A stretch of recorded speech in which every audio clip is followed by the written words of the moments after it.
እናሻግራት ሁላችንም በመደመር መድረሻችን ጫፍ እስከ ጫፍ እንዲሰማ ለኩሰው ይቀጣጠል የፍልሻማ። ብልጽግና ፓርቲ በህብረ ብሔራዊ አንድነትና በሀገረ መንግስት ጽናት ላይ ያተኮሩ ስራዎችን ባለፉት ዓመታት በተለያዩ አቅጣጫዎች ተግብሯል። ፓርቲያችን ብልጽግና በህብረት ሆነን እንበለጽጋለን በልጽገንም በህብረት እንኖራለን በሚል መርህ ህብረ ብሔራዊ አንድነትን ለማረጋገጥ ትኩረት ሰጥቶ እየሰራ ያለ ነው። ከዚህ አንጻር ለቀጣዮቹ 5 ዓመታት ኢትዮጵያን የመምራት እድል ብናገኝ የብዝሃ ቋንቋ ፖሊሲን ወደ ተግባር በማስገባት አንድነታችን በጠንካራ መሰረት ላይ እንዲቆም ማድረግ የመጀመሪያው ተግባራችን ነው።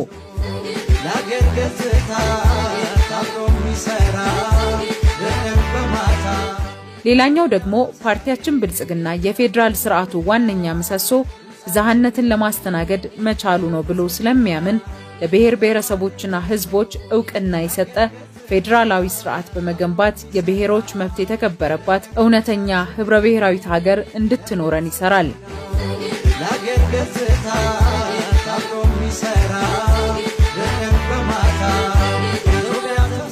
ህብረ ብሔራዊ የፌዴራል ስርዓት የመገንባት አቋማችን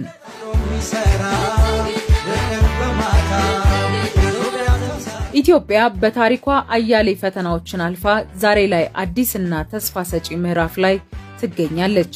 የዚህ ተስፋ ማገር ደግሞ እኛ እንደ ፓርቲ የሙጥኝ ያልነውና ለተግባራዊነቱ የምንተጋለት እውነተኛ ህብረ ብሔራዊ የፌዴራል ስርዓት ነው።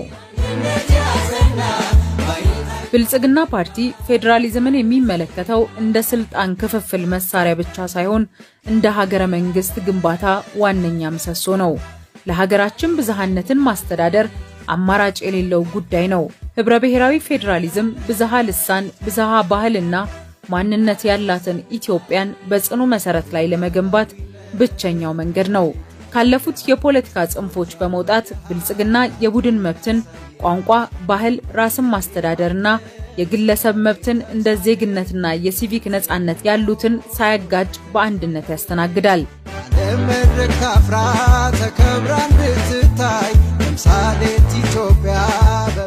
አንዱ ያለ ሌላው ዋስትና እንደሌለው እናምናለን። ፌዴራሊዝማችን ከቂምና ከጥርጣሬ የወጣ በታሪክ ትስስር በጋራ ጥቅምና በጋራ ተስፋ ላይ የተመሰረተ የሁላችንም ቤት እንዲሆን እንሰራለን።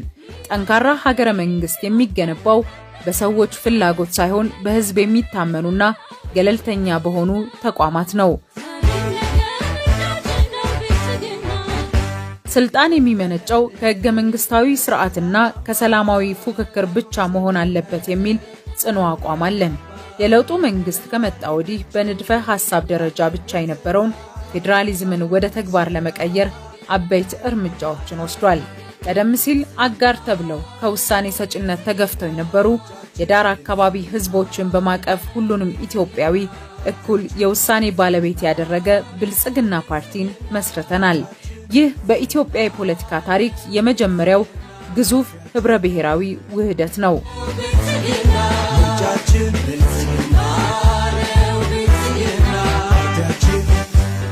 በፌዴራልና በክልሎች መካከል ያለውን ግንኙነት በፓርቲ መመሪያ ሳይሆን በህግ ለመምራት የመንግስታት ግንኙነት ስርዓት መወሰኛ አዋጅ 1231 ህዝባር 2013ን አጽድቀን ወደ ስራ ገብተናል።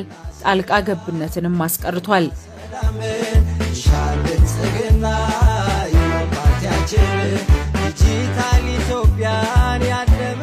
ለዘመናት ታፍነው የነበሩ የክልልነትና የማንነት ጥያቄዎች በህገ መንግስታዊ መንገድና በህዝበ ውሳኔ ምላሽ እንዲያገኙ አድርገናል።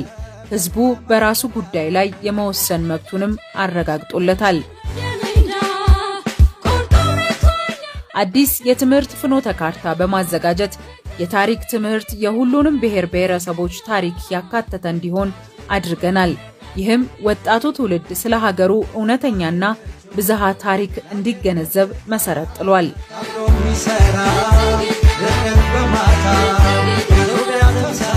ከተፎካካሪ የፖለቲካ ፓርቲዎች ጋር በጠላትነት ሳይሆን በትብብር መንፈስ የመስራት ባህልን አዳብረናል። እነዚህ ስራዎቻችን በዜጎች ህይወትና በሀገራዊ ህልውናችን ላይ ግልጽ ለውጦችን አምጥተዋል። ከለውጡ በፊት የነበረው የጥርጣሬ ፖለቲካ ተወግዶ በክልሎች መካከል የእህትማማችነትና የወንድማማችነት መንፈስ ሰፍኗል።